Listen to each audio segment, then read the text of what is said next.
Toujours en course pour le podium, Saint-Raphaël dispute un duel à distance avec Dunkerque qui pourrait se régler lors de la dernière journée avec un ultime face-à-face. En attendant, les Varois ne doivent pas perdre de points sur une route qui va connaître quelques montagnes d'ici là.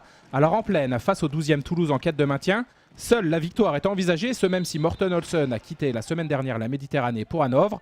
En recherche d'équilibre, le SRVHB va trouver en Dipanda son homme fort de la rencontre.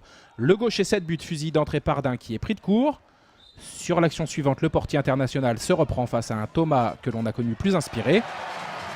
Toulouse, sans ses grands blessés, va finalement trouver son tempo. Sur ce mouvement collectif, c'est Svizey qui est à la conclusion après ce café crème de Calvel, 7-7 à la 12e.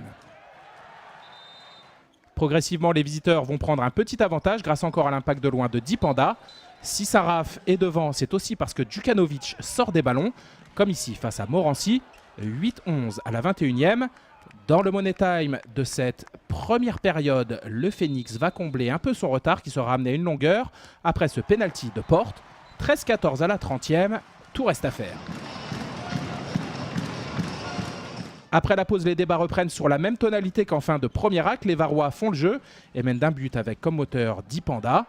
Côté toulousain, après avoir été décroché 16-20 à la 43e, on revient dans la roue et on commence à se dire qu'il y a un coup à jouer, surtout quand Pardin explose de la sorte. Le Palais des Sports est prêt à s'enflammer après ce Kung Fu Dilic pour Porte. 27-27 à la 59e.